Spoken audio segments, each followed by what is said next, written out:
What's going on, everybody? Welcome to another episode of Lobbing Scorchers.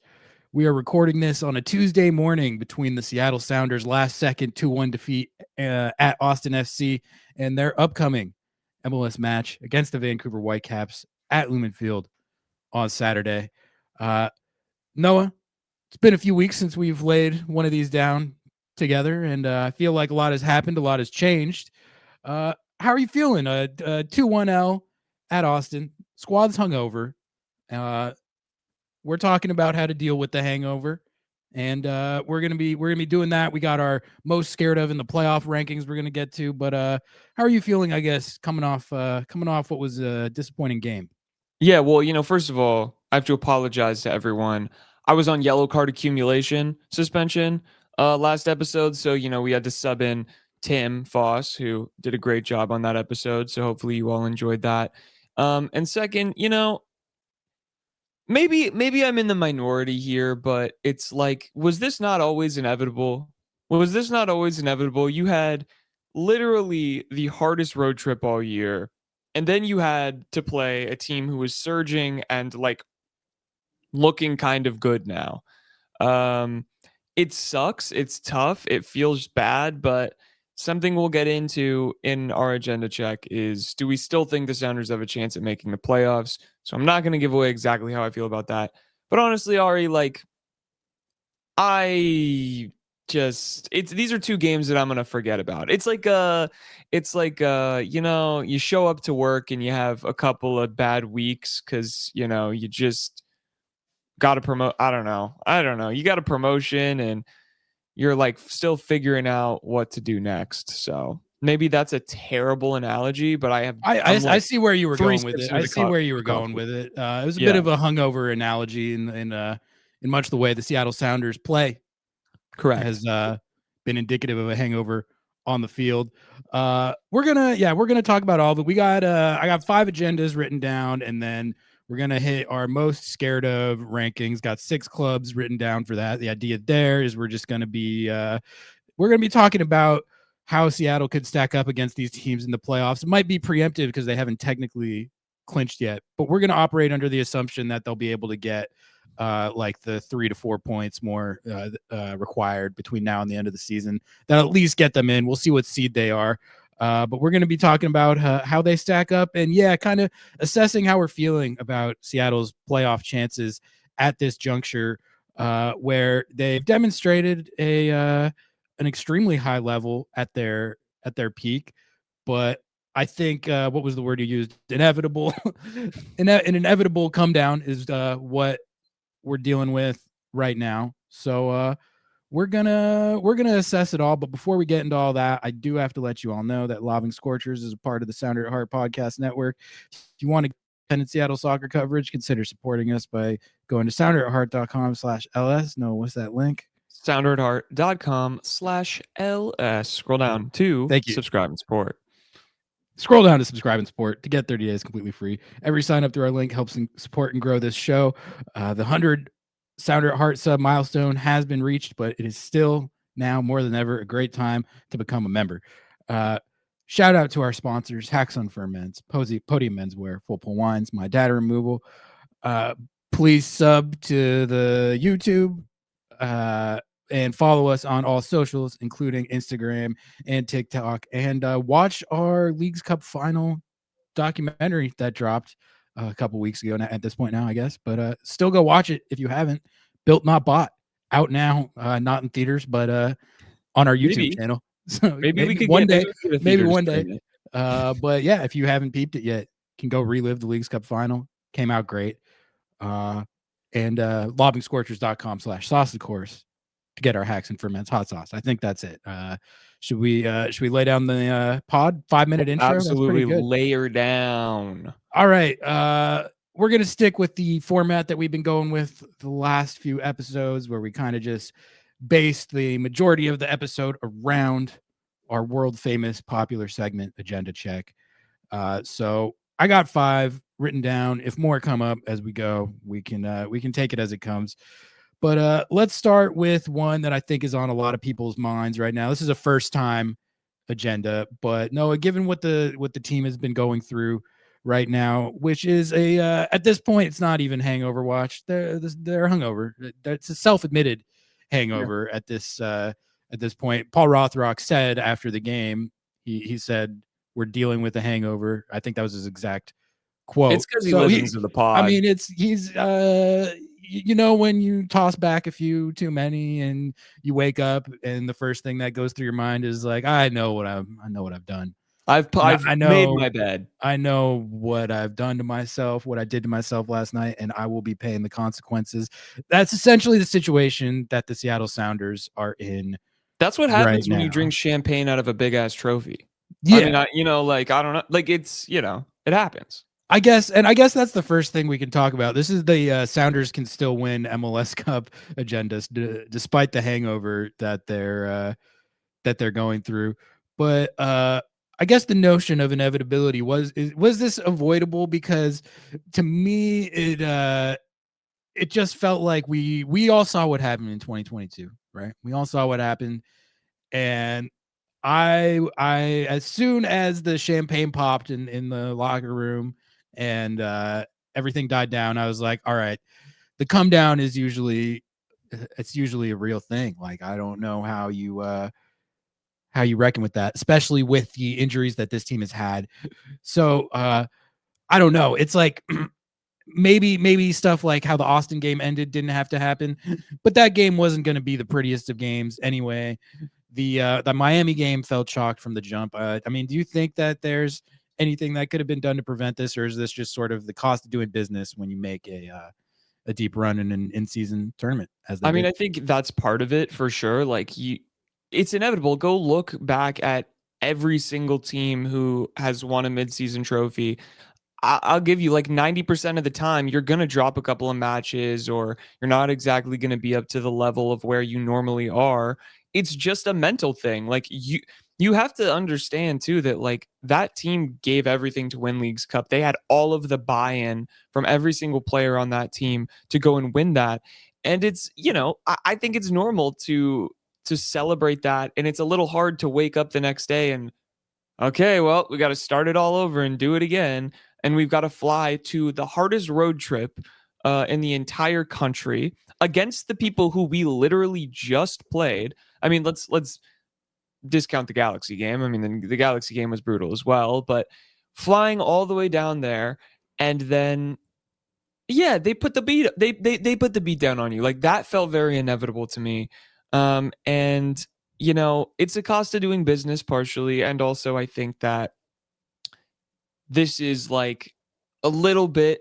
I mean, this is a little copium for you, Ari. A little copium here That's for what you we're at here for. 9:40 in the morning. That's what we do. It's a little rest and recovery before they make their playoff push. I think that after that Galaxy game and they didn't get those points and they really had to push hard to get points to get home field advantage, I kind of felt like, all right, just rest them. Like let's just have everyone rest and mentally refreshed and just reframe this so we can go into the playoffs and actually have an opportunity to make a run at it. Now, I'm disappointed because there is no way that I want to have to go to LA again and play Denny Bawanga and Hunman Son and the rest of those fellers. That sounds awful, but sometimes you got to do what you got to do, and so I think that this team, especially with Jordan Morris coming back and getting healthy, especially with the amount that they're allowing Pedro to rest with his tendonitis and get him ready for this run. Maybe it feels a little bit like as long as we make the playoffs, we're going to do what we can once we get in that position, in that tournament mode to get there and finish the job. And I don't know if it's going to happen. Like if I was a betting man, which I am absolutely not, I wouldn't bet on it. But I would never also count out Brian Schmetzer. I said that in Leagues Cup. People were like, oh, this is an insane draw. They're going to have to win every game. And I was like, you know what? Yeah, it is. But like, I would never count out Brian Schmetzer. And I would definitely never count out the Seattle Sounders in a playoff. So it's scary, but I don't think that it's like unthinkable, right? Here's how I'm coping. Here's how I'm coping with with the hangover. I was thinking to myself after this Austin game, it was a disastrous ending. It was catastrophic Atlanta ending. United vibes. You obviously have to see out the 1-1 the 1-1 there. But I was just thinking, they were literally 5 seconds away. Literally 5 seconds away from seeing that out at 1-1.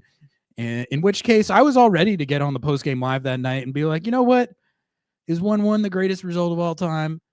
No, but I feel better about where things stand after that performance in the 1-1 than I did previously. That was going to be my takeaway. That was going to be my takeaway because while the 1-1 wasn't going to be that good of a result, I felt like the performance offensively in this Austin game was actually pretty good. Like the chance generation, it looked a lot more like the team that we had been watching. Didn't they have play. like almost 3 XG? Not They that that's did. real, Yes, but I'm glad you know. cited that.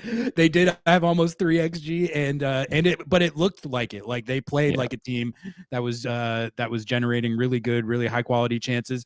The only reason they didn't get more than one goal in that game was because Brad Stuver went God mode. He went God mode. He's been known to do that. He's been known to do that, and he did that in this game. Some of the saves he made were the one he made on Georgie at the end was just like, I mean, all right, what are you gonna do? Yeah, what are you gonna do if you're gonna make that one? Then it might just be the day of Brad Stuver. So should that if I'm thinking about it logically, rationally, should the fact that they gave up a very silly, bad, catastrophic goal at the end of the game change that what that takeaway would have been about that performance just because they bungled it right at the very end? I don't think it should. If I was going to say that I felt like I was in a better place based on the performance at 1-1, then I really don't think that that's you assess it that differently just because they gave up the goal at the very end for 2-1. It's bad. It's bad on the table. It's bad. It's bad like that it happened on the field, but it's not. I don't think it's more of an indictment on the status of the team. If I thought the team played decently well in the Austin game, and the Miami game, I throw away. I throw in the bin entirely. I don't care about that game. Happen. After I did score in that game, he did score in that game, and that was a sick goal. But I like that game was all. I was probably tripping to ever think that there was an alternative outcome for that game. But the Austin game, I thought they played a little better, and it doesn't help where they are on the table right now, but it does help as far as my my propensity to think that they actually could still make a playoff run. And like you said, I've learned not to get a bet against this team in tournament play, even if they don't get home field advantage. Like I will tell you that too. Like they haven't been a super great road team this year.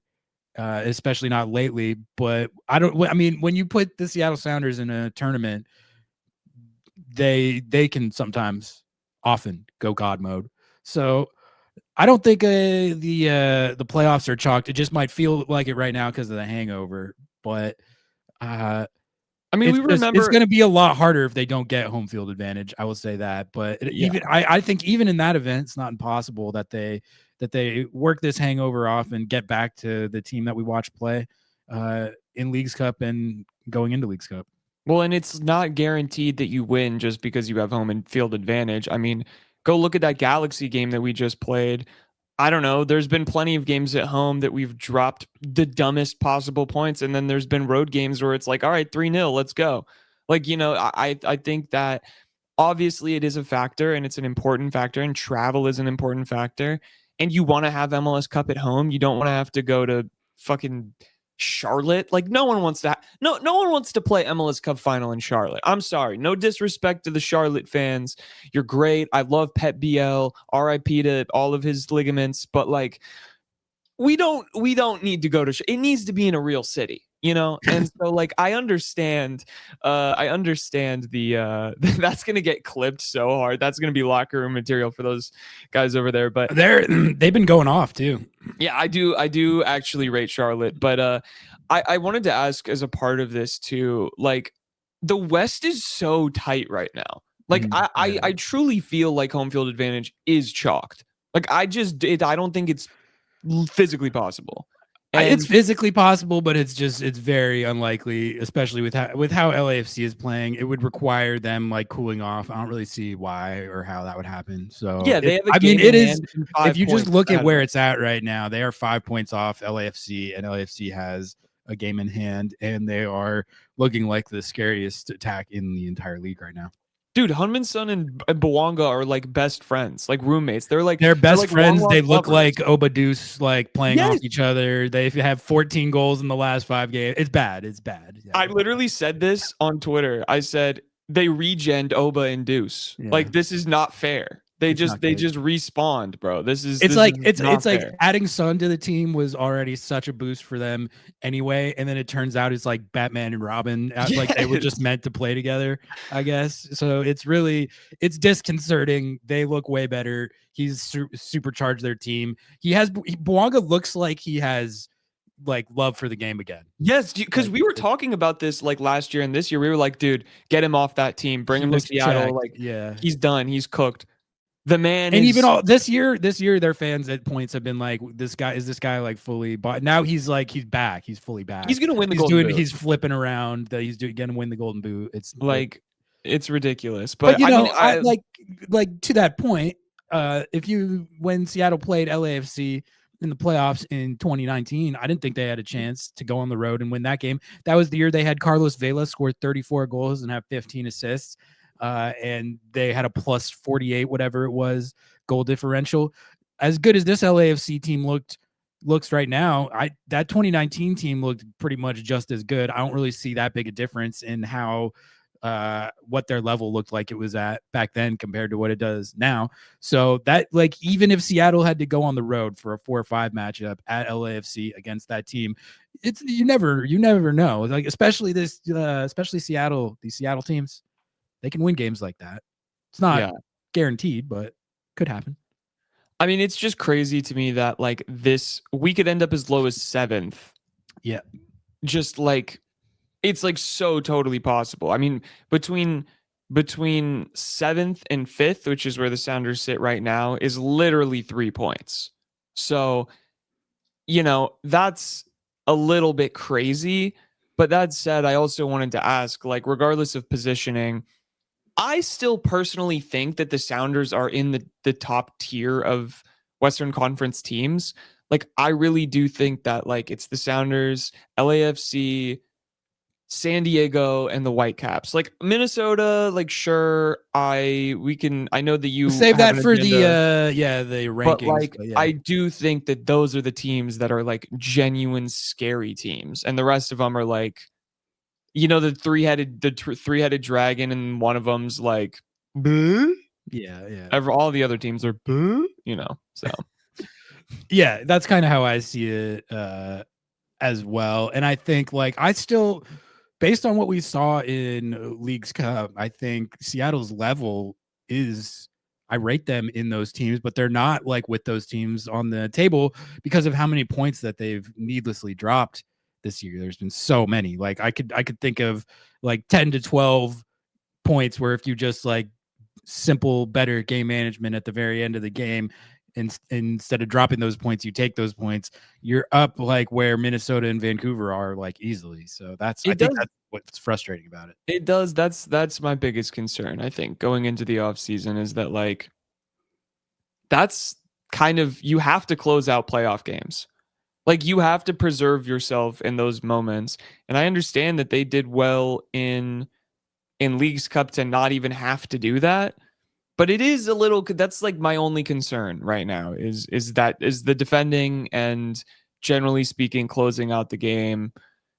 That's been their bugaboo this year. Yeah. Like the level has been good. The quality of the footy has been good. It's just these individual like game situation moments where I mean, I've rattled off the list a lot of times, but the Charlotte game, the Rapids game, the Galaxy game, the Atlanta game, this Austin game, there's probably 3 or 4 more games that I'm not even thinking of. It's like the Charlotte game.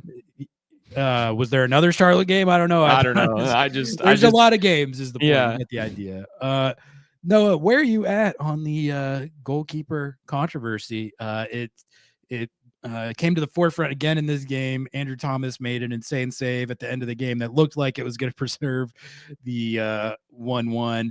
And just in general, it felt like, it was a relatively sound performance defensively until the very end. They obviously concede that first goal in the 36th minute off the really bad giveaway by Jackson Reagan. But other than that, it felt like it was a solid enough performance defensively till the very end. And then Andrew Thomas makes an insane save and they give up the game winner.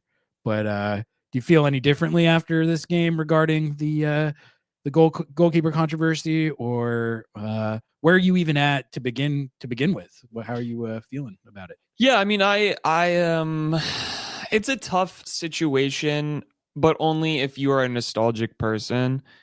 That's truly what I think. Like, I am fully bought in the idea that, like, listen, I think Steph is incredible and amazing and has done so much for this club, but I think that it's time to start Andrew Thomas. I think it's time.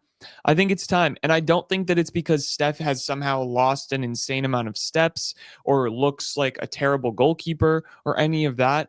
But there comes a point where it's time to pass the torch. And you can't tell me that League's Cup run from Andrew Thomas was not impressive and was not a perfect way to build his confidence and bestow upon him the honor of becoming the starting Seattle Sounders goalkeeper.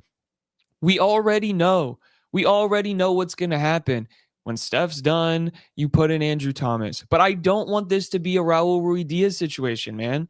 I really don't, because it tainted my view of Raul. Like, for a season, I was just like, dude, what is this guy doing on the team? What are we doing? Like, I don't want this to become a Brad Guzan situation where you're like, this guy someone needs to remove him physically. Like, he needs to get off the field. And I don't think that would happen with Fry necessarily, but I think since his concussion, it's been pretty clear that he has at least lost a little bit of a step. I still think that he's a very talented starting quality goalkeeper. And frankly, like, if he doesn't want to be a cheerleader on the sidelines or be a sub or any of that, I understand it. And if he wants to go play somewhere else, I think the Sounders should let him do that.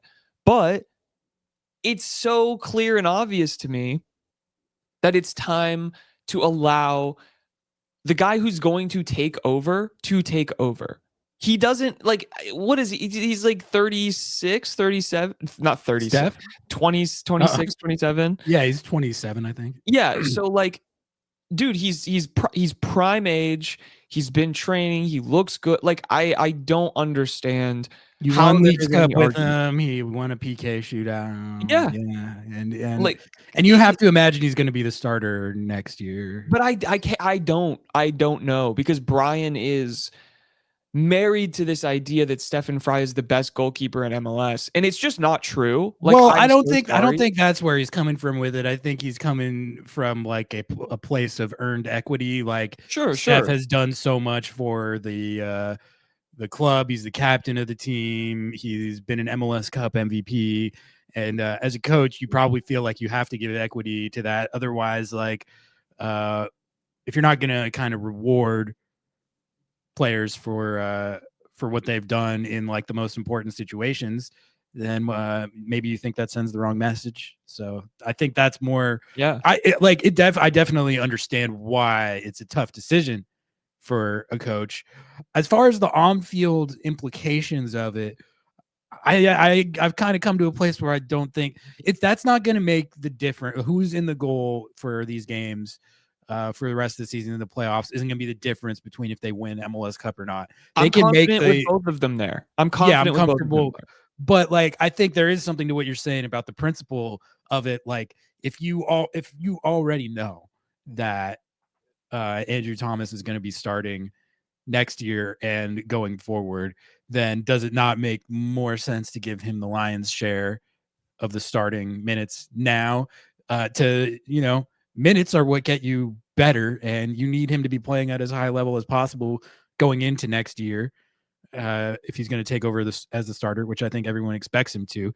So if that's the case, shouldn't he be getting the majority of the minutes now? I think there's a very good case for that. But I will say it is I don't think it matters that much, like I said, from an on-field results standpoint, but it is an interesting coach dilemma. It's probably the toughest positional kind of dilemma competition that I've seen Schmetzer have to weigh. And it does seem like he's gone to the Fry is the number one, like, and Andrew Thomas is the backup. Fry would have started the Austin game, but he got sick, I guess, as I understand it. So it It seems feels like the like decision got made. Yeah, it feels like when you draft a rookie quarterback and then they go, "Oh, it's a competition in the locker room," but Right. it's Yeah. it's also like Aaron Rodgers is your quarterback. You know what I'm Yeah. saying? Like you're like, "Oh, dude, it's totally a competition, man. I swear, like they're fighting it out. They're both so good." No, you're bullshitting. You're bullshitting. And I think it's silly. Like I think it's silly. Like I don't quite get it. Raul shouldn't have been, whatever. It's just this is something that they continue to do. This club loves to do. They love to, like, 1 or 2 years too long, play a player, start a player, hold on to a player.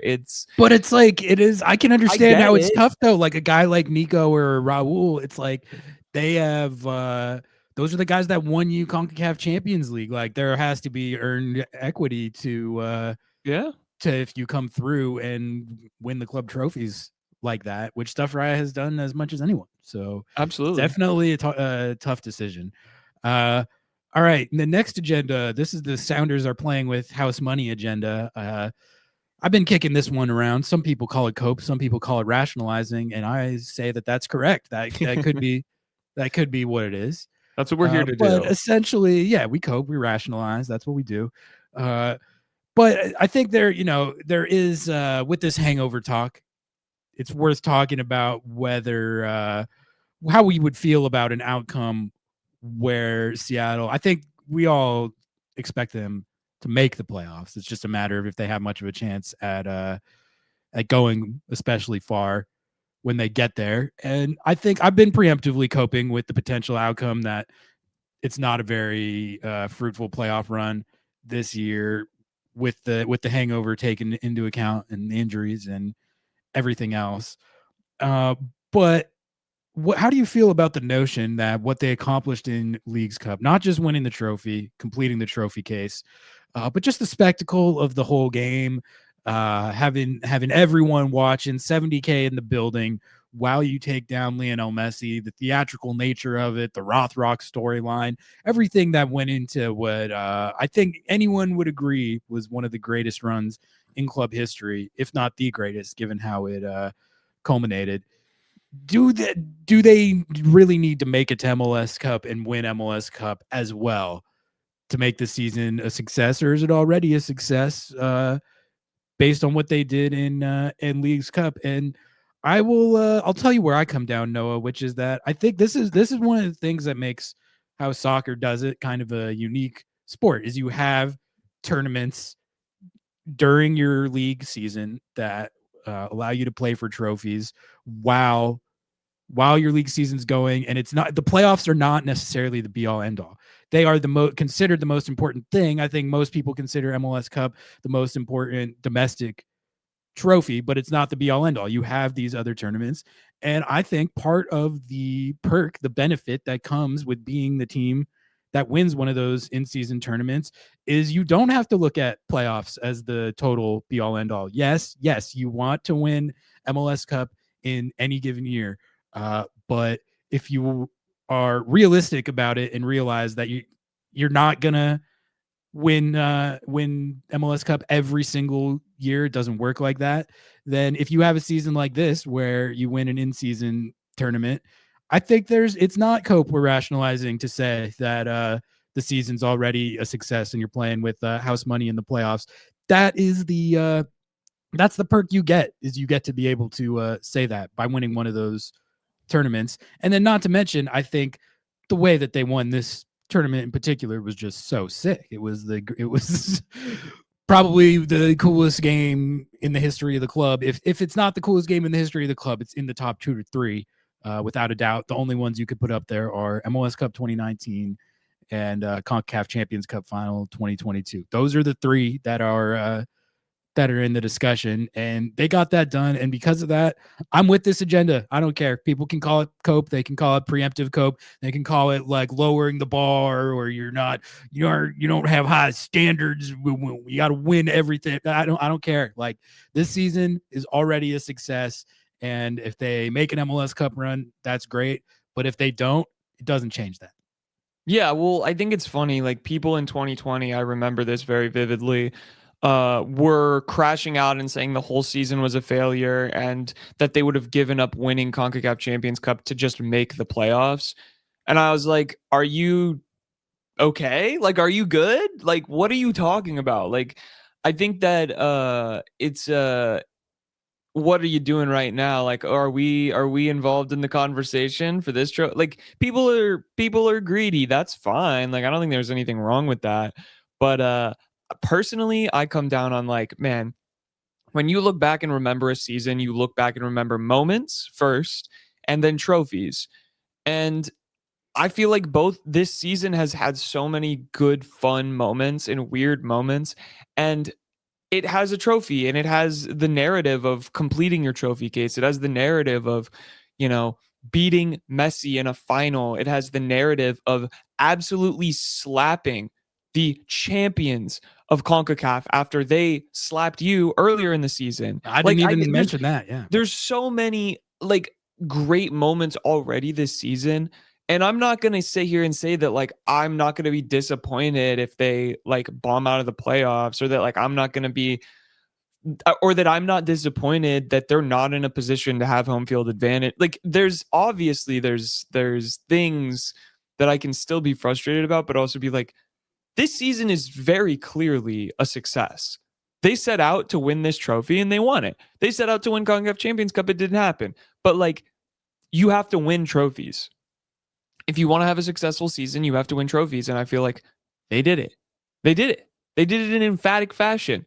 What else could you ask for? Like, you're not going to win every trophy. It doesn't happen. It doesn't happen. This season had the greatest single match performance in club history. I think 7-0 over Cruz Azul. Would anyone even argue that? Like, in terms of how well they performed compared to what the opponent was and what the expectations were.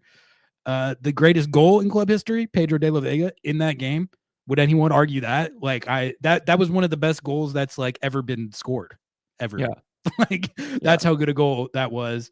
And then you had the greatest, like, spectacle of a match in club history, taking down Messi in front of 70K. I'm supposed to be mad about that if they don't make a playoff run too? I mean, what are we actually talking about? It's just, I think it can be a hard psychological hurdle for people to get over, to think about, like, oh, if you don't make a run through the playoffs and win MLS Cup, like, the season can still be successful. But that's what is unique about our sport compared to other. I mean, the NBA is like copying it now, right? They have like the NBA Cup or whatever. But that is what's unique about this sport, is you have stuff like in this case CONCACAF Champions Cup and Leagues Cup, where you can make or break your success based on those. In 2022, it was still definitely a successful season, even though they cratered out after it. But I'm fully with this agenda, and I'm gonna keep harping on it, and it's likely that we're gonna have to keep harping on it because the team is now hungover, and a few of these other teams in the West, which we're going to talk about, look really, really good. But again, like, it's also, I don't even think this is not me preemptively chalking the playoffs. I think even with how things are going right now, if there is a scenario where they're able to tap into the level that we saw in Leagues Cup, I put this team up against anybody still, even LAFC, with this demonic duo that they have working right now. I think this next one can be pretty quick, Noah, but I did want to check in on it. I did find myself when Obed Vargas was making his 50-yard run through the entire Austin FC defense, and he missed the shot at the end of it by just a little bit. But while he was making that run, I was thinking to myself, the price is going up. The price is going up again. I mean, I wish he had finished it, but God, that was a hell of a run. He also had another one in this game that was not quite that good, but similar to that. I've said it before. I'll say it again. He's evolving. He's leveling up. He's becoming more powerful. and $35 million. I mean, I don't even know. Like every week it's like there's a new thing in his bag. That run was like you know what reminded me of kind of a little bit was remember when Gio Reyna had that one against Mexico. Yeah. Obed's wasn't like quite that good, but it was like same kind of idea. Like it's so fun to watch when a guy's just you can't touch him. You can't touch him. He Yeah, was he's cooking slippery. out there. Yeah. Yeah, dude, he's like 38, 39, maybe even 40 million at this point. Like you can't tell me that kid couldn't go play starting at Atletico Madrid. Whatever Johnny Cardoso is getting paid, pay this kid double. That's all I'm saying. That's all I'm saying.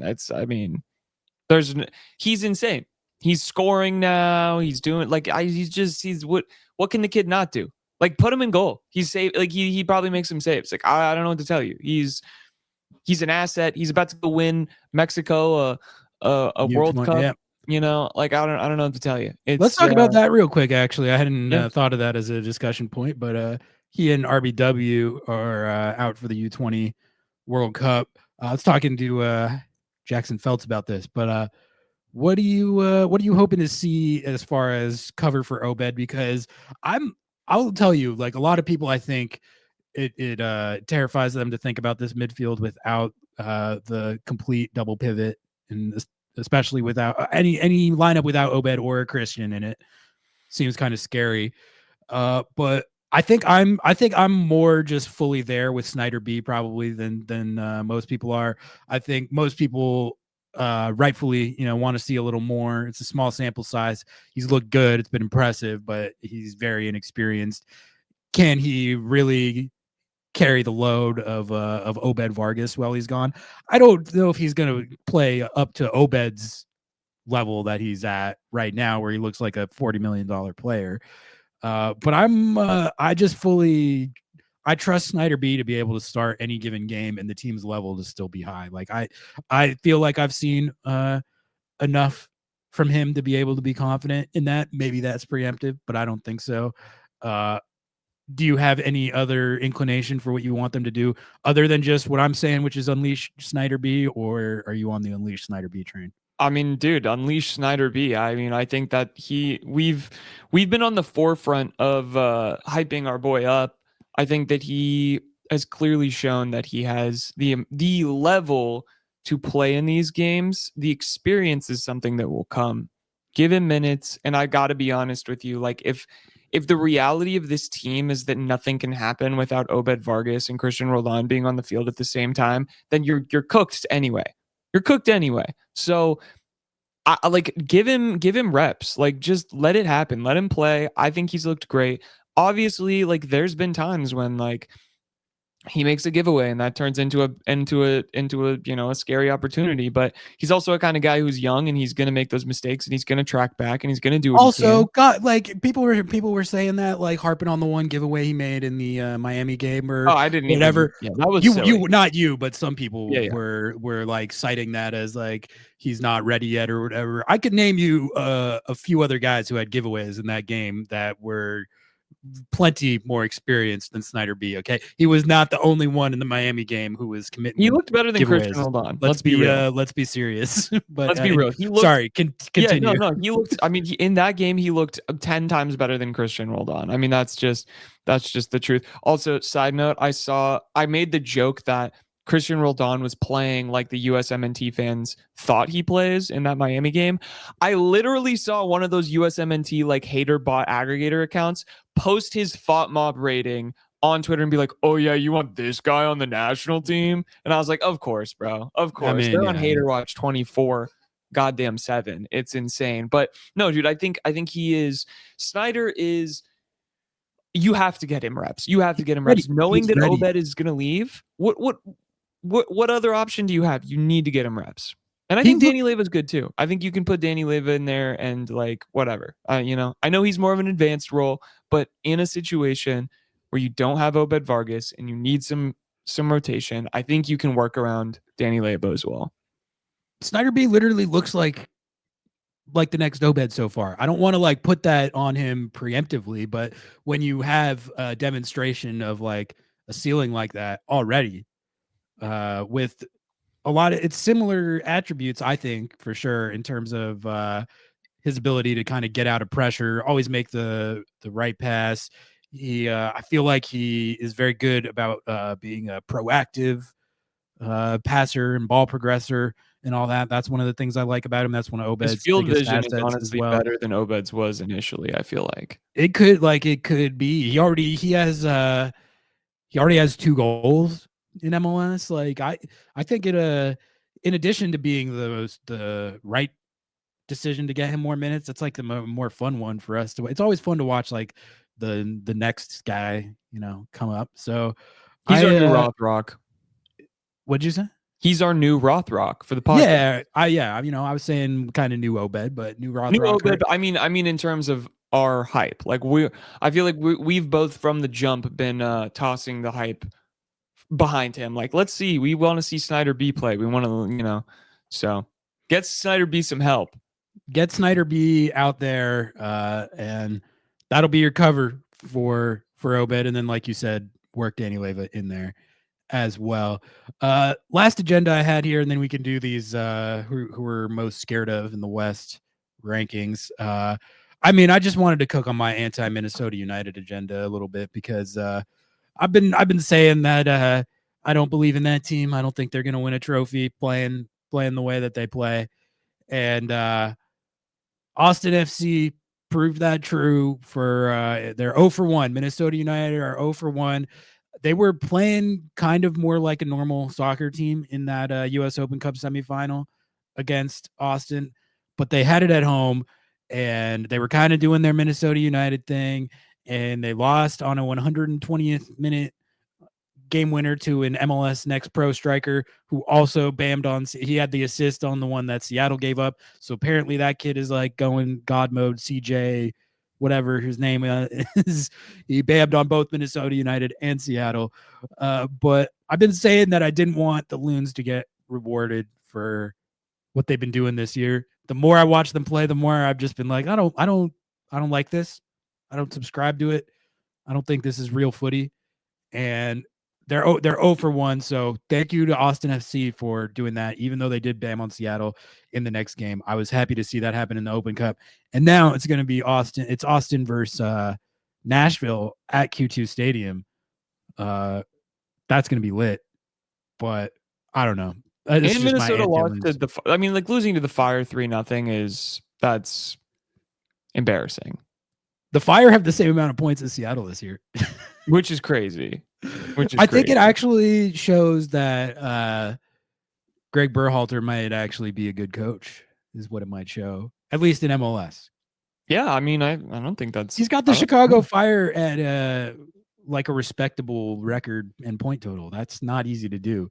And when they lost 7-0 to Nashville or whatever that was, remember his sad presser? Like, yeah, dude, he was like the Berhalter era might already be chalked, and then it turned out that he's got them. They've had a pretty good year. But I mean, your point stands. Minnesota United, with how good they've been this year, results wise, you'd expect them to be able to handle that Chicago team. And maybe finally the blueprint is out and teams are going to put a stop to this, because it's just like, I don't know, like, don't you think those tactics are, have you ever seen that in MLS, like to the extent that they're doing it?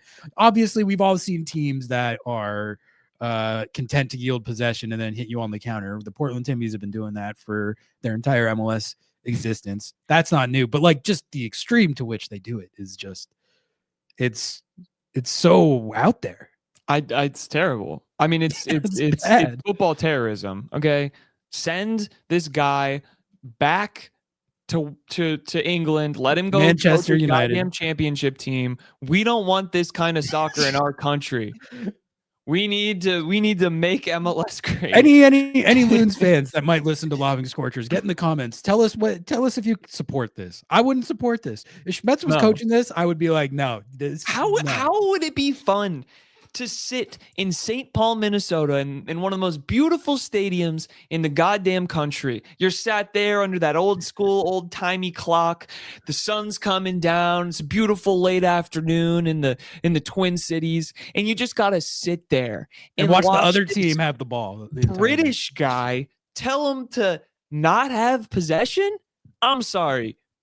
This is America, sir. This is America. In America, we keep possession. Okay, we knock it around. More than 7 or less than 70%, man. Like, come on. That's not real. You're not real. Not real. Yeah, you're not real. You're not playing soccer. You're playing football. But okay? it's I have to admit, it's been a good bit like how, I've been saying this pretty much since they played Seattle, and they're second in the West. They have 54 points. Like, they've been one of the best teams in the league results wise. But then you watch the games and it's just actively upsetting to me. The game is gone. Like, if we're going to talk about the game being gone, the game is gone. The game is actually gone. All right, Noah, let's close it out with these. Let's take an ad break first. Yes. Take an ad break. See how I remember that? Take an ad break. Then we'll be right back, and we will close it out with our most scared of in the playoffs rankings. Want to go deeper with Lobbing Scorchers? Scratch under the surface. Get down even dirtier than we already get. Become a YouTube member. Sometimes things just get a little too spicy, a little too weird, and a little too loose for the general public. And the people to see that are YouTube members. We're talking about exclusive bonus videos, the podcast after show, exclusive written content, and little bits and pieces of information before the unwashed masses know about it. As a member, you not only get access to all of this amazing content, you get a badge next to your name and a slew of amazing emotes to use, not only in our live stream chat, but also in our comments section. And yes, we do have an emote for Jesus Ferreira, Go Snack, and Paul Rothrock. This is the best way to help keep us independent and keep us building out this crazy YouTube brand that we call Lobbing Scorchers. Hit the join button down below or hit the link in the top of our description if you're on mobile to join the ranks and become a Lobbing Scorchers YouTube member. All right, welcome back from the ad break, which you definitely did not skip. All right, this is a new segment that we're going to debut here, and I don't even know if we're ever gonna bring it back. It might just be for this show, but he figured it might be worth. I did this a little bit on my my Ship's Log column newsletter thing for Sounder at Heart, where I looked at the top 4 in the West and wrote down some takes that I had on them. But we figured we'd take it into podcast form and talk about just how we're kind of sizing up the Seattle's competition in the Western Conference and who's going to be the biggest threats on their potential road to MLS Cup. And I think it's a good time to do that because really we're at the point in the season where identities and tactics and star players, all that, we already know all that. And we're close enough to the playoffs where who's getting into their best form might be who has the best chance to make a run. So I got 6 teams written down here that we're going to dish some takes on. I got LAFC, Vancouver, San Diego, Minnesota, Austin, Portland. Noah, out of those 6 teams, who are you most afraid of in the Western Conference playoffs? Give your answer and I'll give mine. Yeah, I think right now, just in their current form, I have to say LAFC. I know that there's a lot of people who are going to say it's San Diego, it's San Diego, it's San Diego. I've seen San Diego be vulnerable. What I haven't seen is Denny Bouanga and Hunman Son. I haven't seen it. And so it scares me. I'm scared of what I don't know. We haven't played this team with them on it, and they're doing the same thing that made the Sounders successful. Was we are going to score so many goals that it doesn't matter what the hell else happens. And when you can't stop that, and you have a Sounders team that just defensively is not like they were the last 2 seasons, that scares me the most. They scare me the most. They do. They are in playoff mindset. Every single player on that team is like, I'm having fun playing soccer. And then they're just killing you. Like, they're strangling you at the same time. Like, they are having fun murdering people. Yeah. And you can't, what are you supposed to do against that? I don't know. I'm jealous of the chemistry that those 2 strikers have. I want that in my life, my personal life. I'm not even talking about on my team. I want someone to look at me like Denny Bouanga looks at Hunman Son.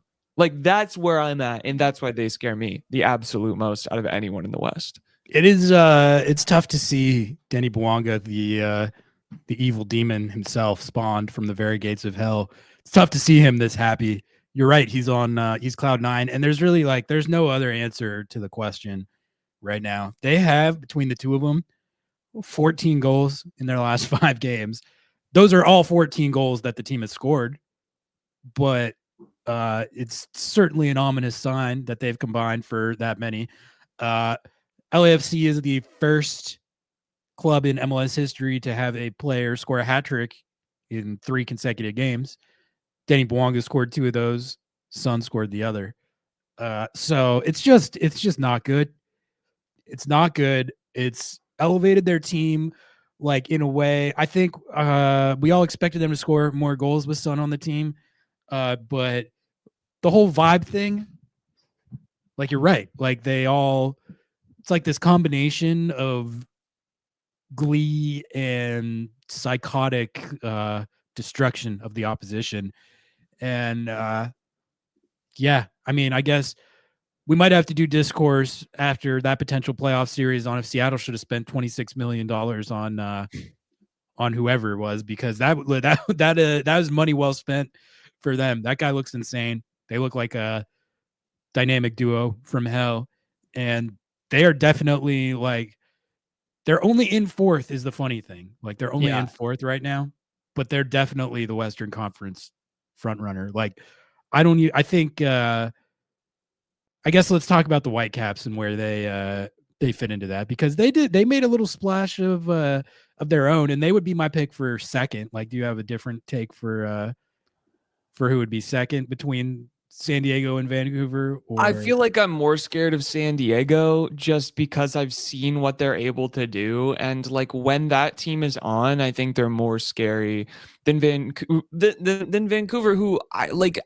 They made moves that made them worse. And the same thing with San Diego, I guess, as well. So I think it's like a 2A, 2B situation. Like they're both equally scary, but like I'm not. It's like a known entity. You know what I'm saying? It's like a known entity. Whereas the Bwanga evil demon spawn, I don't even like, I'm praying on my rosary. I'm like physically scared. Like I'm reading Bible passages to try and like excise this demon. Yeah. My question with San Diego is it's not about their quality or their level at this point. I mean, Anders Dreyer he might be the best non-Messi player Give in him the MVP, league man. right now. Yeah, honestly, give him MVP. Obviously, Chucky Lozano as well is insanely good. And when their attack is firing on all cylinders, it's just as scary as LAFC's, to be honest with you. But I do think there's a reason, like, you pretty much never see an expansion team win a trophy, and it's because no matter how good your level is, and this San Diego's team's level is way higher than like when St. Louis was trying to do this a couple years ago. That St. Louis team was probably never winning a trophy. The San Diego team is way more. No offense, St. Louis, fraud watch. Created fraud watch, but the San Diego team's not fraudulent. But like, I think when you get in a tournament setting, it can be like, you see Seattle in those settings benefit so much from having so many reps together in these situations, in these moments. I could name a lot of playoff games or Champions League games or this year Leagues Cup games. That experience, like, really matters. I mean, you got guys on, just using Seattle as an example. These guys have been grinding these games together for years in some cases. When you are an entirely new team and it's your first year together and you have to go up against these teams like Seattle and LAFC and whoever else it might be, who have been together and have been through the battles, like, as a team, it makes it I think it skews the advantage towards the team that's got that experience, and they don't have that experience. But I will say, like, if there's any expansion team or relative newcomer type team that I've seen in the last few years that I think could buck that trend and make a run, it's this San Diego team. I mean, they I think their attack, like I said, is just as good as LAFC's on their day. and they're a decent defensive team too. It's not like they're just all about throwing numbers forward and trying to score on you. Like they're a pretty well-rounded team. But I rate Vancouver slightly above them. I think Thomas Mueller. It's kind of similar to Sun. Doesn't it feel like he's a just PK merchant, bro? I'm tired of talking about this guy. He's a PK. Okay, they gave him a hat trick off penalties. What are we doing? What are we doing? PK merchant. I'm not scared of him. I'm not really scared of him on the field. I think he's as a player, it's whatever. But like their vibes, it's not Bwanga Sun level vibes, but it does feel like they got a vibe boost from it. Like I think that is a real thing. Like it's irrespective of if he's a PK merchant, which I think you're low key kind of right. He is PK merchant. Bro, they were when I saw the headline, Thomas Mueller first MLS hat trick, I was like, oh shit, he still got it. I click on it and it's 3 PKs. I'm like, there's no way you're promoting this right now. Wasn't it 2 out of the 3? I thought, or maybe it was 2 and then like a corner, like a header or something, right? I think it was 2 out of 3, but it was still pretty funny. Yeah, I was like, you're trolling me right now, MLS. You're trolling me right now. They beat the Philly Union 7-0, which I don't think that means that much because it was basically like the Philly Union Academy side. Yeah, but still, like that's the Philly Union are about to win the Supporter Shield, so that's still an impressive win. And they're also going to win they're going to win the Canadian Championship, and that's going to that's a Mickey Mouse trophy too. Yeah. Canada, but it's going to help their vibes. They're going to win that for a 4th straight time. So Messi's never won it. Thomas Mueller, he's about to.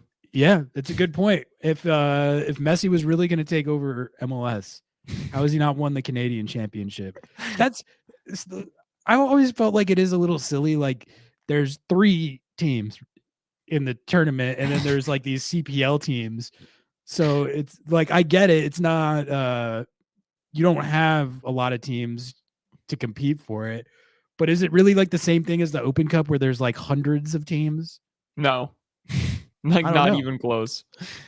I don't want to be dismissive of our Canadian brethren. Listen, we're both Canadian. So when I see Toronto FC or Vancouver lifting the Canadian Championship every year, I'm like, there was only 2 other teams that you were playing for that. This could have been like an in-season tournament. This could have been just whoever gets the most points in MLS wins it. You know what I'm saying? Like a Cascadia Cup type thing. Yeah, exactly. Like, I mean, maybe the CPL teams feel like they want a shot at that. Well, Forge was in the final like 2 years ago or something. Yeah, Forge made the final 1 year, and they were just playing the Whitecaps. I think tied on aggregate at one point, so they made it to the semifinals.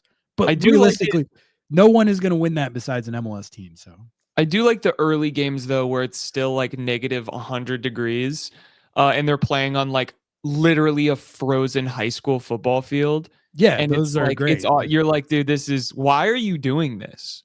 Why are you playing this tournament? It's for Canada, dude. It's for Canada, man. Oh, Canada, Maple.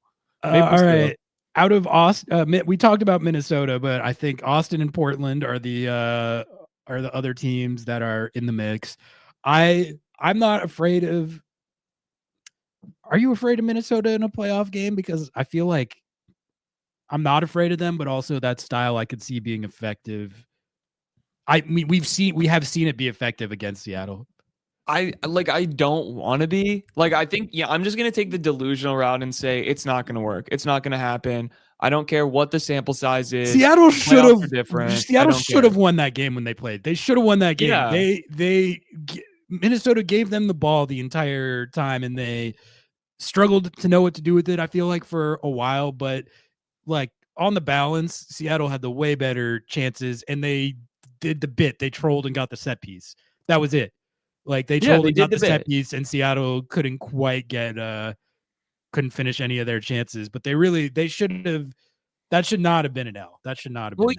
You can't tell me that once the playoffs come, or like knowing that the playoffs are coming and knowing that Minnesota is going to be playing it, that there isn't a whole group of like stats nerds and tactics experts that are like in a war room somewhere in LA or Seattle right now, like locked in there analyzing all of the film, like going crazy. They've all got like the 5 o'clock shadow. They're shaking in the corner, like they haven't conceded. They've conceded 80% possession in every game. How do we break that? Like there's going to be some fucking dweeb that's going to figure out how to break this.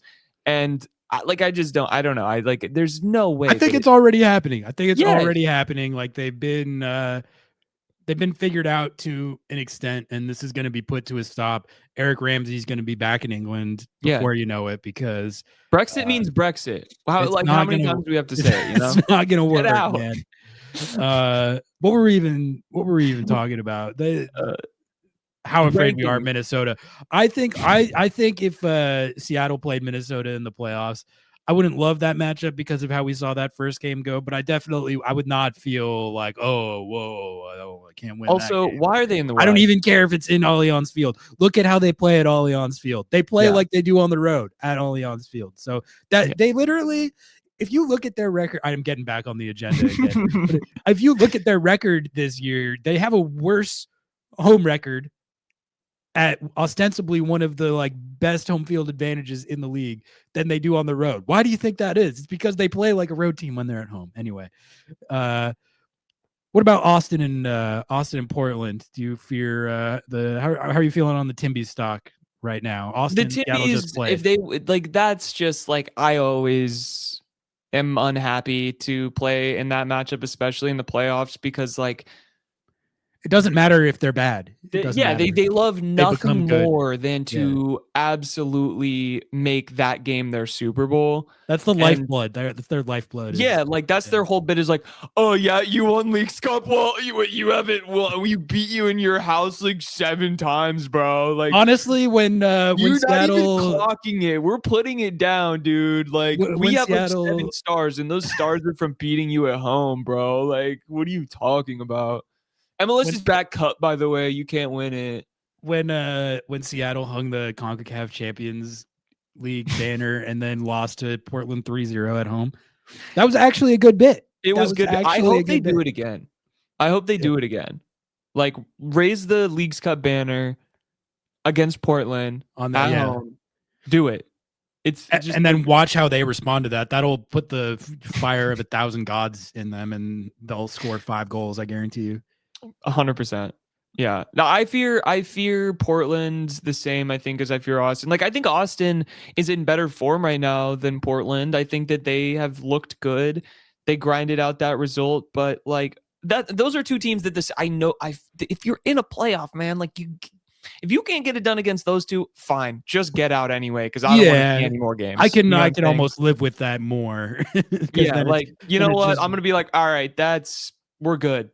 I'm good, because I was not about to see what was about to happen against the Demon. The hangover might just be insurmountable at that point, and at that point, we'll take the cope and rationalization as it comes. But I don't think it necessarily. I'm not calling it chalked just yet. I know it's been 1 point from 3 matches since the Leagues Cup final.